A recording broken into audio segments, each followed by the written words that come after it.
అదే RTV app వార్తల్ని క్షణాల్లో చదివే అవకాశం ఉంటుంది. ఒక న్యూస్ పేపర్, ఒక టెలివిజన్ ఛానల్ మీ చేతుల్లో ఎప్పుడూ ఉంటాయి. రాజ్యాంగం ఇచ్చే విలువలను ఒక స్ఫూర్తిగా తీసుకొని ముందుకెళ్లాల్సిన తరుణంలో ఇప్పుడున్న పరిస్థితులను బట్టి చూసుకున్నట్టయితే వివిధ రాజకీయ పార్టీల్లో పనిచేస్తున్నటువంటి రాజకీయ నాయకులు వారి స్వార్థ ప్రయోజనాలు కాకుండా పార్టీ యొక్క ఆదేశాలను తూచా తప్పకుండా పాటిస్తూ ముందుకెళ్తున్నారు. అందులో తప్పడం లేదు. కానీ వాళ్ళ యొక్క వ్యక్తిగత స్వలాభం కోసం రాజ్యాంగానికి తూట్లు పొడిచేటువంటి ఒక చేస్తున్నటువంటి కారణాలను దృష్టిలో పెట్టుకొని ఇవి మంచి పద్ధతి కాదు. భవిష్యత్తులో ఈ యొక్క ప్రమాదం జరిగే అవకాశం ఉంది. ఎందుకంటే దళిత సంఘాలు కావచ్చు, దళితకు సంబంధించిన బీసీ ఎస్సీలకు సంబంధించిన ఒక భవిష్యత్తులో ఒక పునాది అనేది ఒక ముప్పు వాటిల్లే అవకాశం ఉందని చెప్పి ఉద్దేశం కొద్దీ దళిత సంఘాల నాయకులు మనతో ఉన్నారు.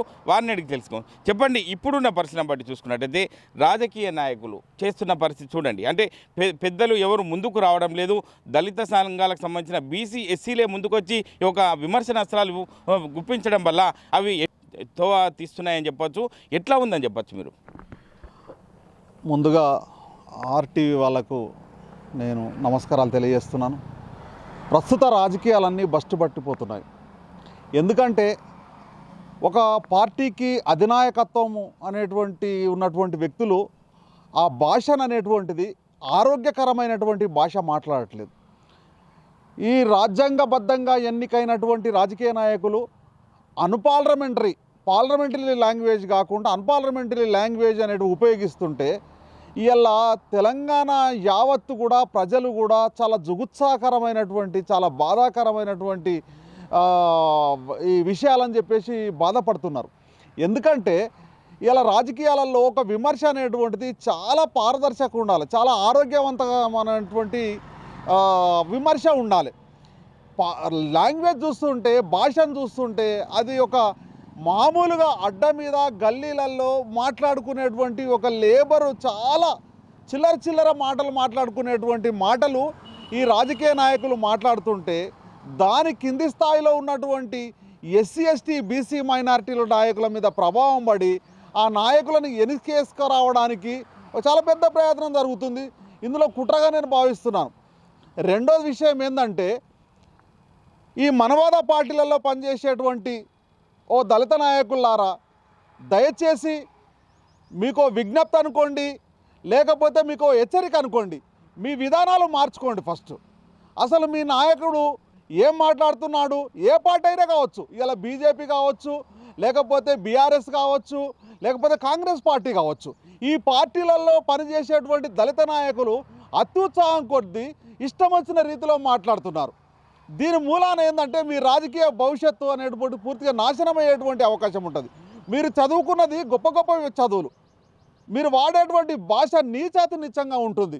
మీ భాష మార్చుకోకపోతే మీరు అంబేద్కరిస్టులుగా, ఒక దళిత నాయకులుగా చెప్పుకునేటి అర్హత లేదని చెప్పి ఈ సందర్భంగా తెలియజేస్తున్నాను. ఎందుకంటే ఒక దళిత నాయకుడిగా రిజర్వేషన్ సీట్లకు వస్తారు, ఒక దళిత నాయకుడిగా వేదికలకి అంబేద్కరిస్టుగా మాట్లాడతారు. కానీ అంబేద్కరిస్టుగా మాట్లాడినప్పుడు, దళిత నాయకుడిగా మాట్లాడినప్పుడు మరి బాబాసాహెబ్ అంబేద్కర్ గారు బ్రహ్మాండమైనటువంటి రాజ్యాంగం ఇచ్చాడు. ఆ రాజ్యాంగ పరిధిలో మీరు మాట్లాడుతున్నారా? మాట్లాడలేరు. ఇలా ఇష్టం వచ్చినట్టు మాట్లాడితే మీ కేసులు అయితే మీ రాజకీయ భవిష్యత్తే ఇలా శూన్యమయ్యేటువంటి పరిస్థితి వస్తుంది. ఎందుకంటే ఆవులావులు కొట్లాడితే లేగల కాళ్ళు ఇరిగినట్టుగా తెలంగాణలో చెప్పినట్టు ఇలా మనవాద పార్టీలో ఉన్నటువంటి అధినాయకులు ఒకరి మీద ఒకరు మాట్లాడుకుంటున్నప్పుడు అదే భాషను వాళ్ళని వెనుకేసుకొచ్చే తీరుగా మీరు మాట్లాడితే మిమ్మల్ని పూర్తిగా ఈ దళిత సమాజము ఇలా మిమ్మల్ని చూసి చిదరించుకుంటుంది, మీ మీద ఉమ్మేసే పరిస్థితి వస్తుంది.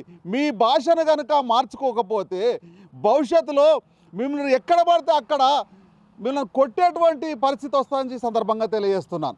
అంటే చెన్నూరు మాజీ ఎమ్మెల్యే బాల్క సుమన్ అంటే ముఖ్యమంత్రి రేవంత్ రెడ్డిపై ఒక చెప్పు లావట్టడం వల్ల మీరు ఎట్లా అనుకుంటున్నారు? ఏం చెప్తారు ఆ విషయంలో? నేను ఒక బాల్క సుమన్నే కాదు, ఇటు పడితే అద్దంకి దయాకర్నే కాదు, ఇటు గోవాల బాలరాజునే కాదు, ఎవరు కానీ వివిధ పార్టీలలో పనిచేసేటువంటి దళిత నాయకులు ఎవరైతున్నారో అగ్రకులాలో పనిచేసేటువంటి వాళ్ళు ఏదైనా విషయం చెప్పినప్పుడు ఏ అగ్రకుల నాయకుడు స్పందించట్లేదు. తొందరగా వెంటనే రియాక్ట్ ఏంటంటే ఒక దళిత నాయకుడు తెరపైకి వస్తున్నాడు, ఆ నాయకుడు ఇష్టం వచ్చినట్టు మాట్లాడుతున్నాడు. ఆ నాయకుడు కౌంటర్గా ఇంకో దళిత నాయకుడు వచ్చి మాట్లాడుతున్నారు. దళితులు కొట్టుకోవడమే జరుగుతుంది తప్ప మీదున్నటువంటి అగ్రకులాలకు సంబంధించినటువంటి పార్టీ నాయకులు అందరూ బాగానే ఉంటున్నారు. ఇక్కడ మోసపోయేది, బాధపడేది, నష్టపోయేది మొత్తం కూడా కింది స్థాయి నాయకులే. వీళ్ళకి ఏమీ ఒరిగేది కాదు. వీళ్ళ మీద కేసులు అవుతాయి. ఇలా రాజకీయ భవిష్యత్తు పూర్తిగా శూన్యమయ్యేటువంటి అవకాశం ఉంటుంది.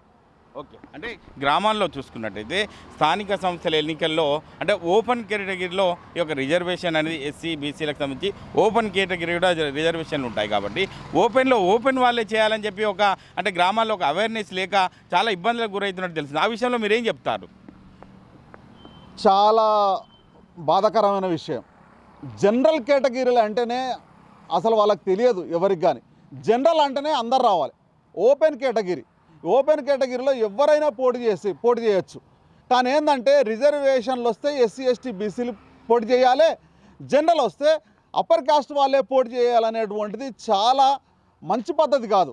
ఎందుకంటే ఎస్సీ ఎస్టీ బీసీ మైనార్టీలలో అగ్రకులాలకు స్థాయిలో పోటీ పడేటువంటి నాయకులు, చదువుకున్న వాళ్ళు, డబ్బున్న వాళ్ళు, మంచి ప్రజాసేవ చేసేటువంటి వాళ్ళు ఎవరైతే ఉంటారో వాళ్ళకి ఆ సీట్లు తప్పకుండా కేటాయించాలి.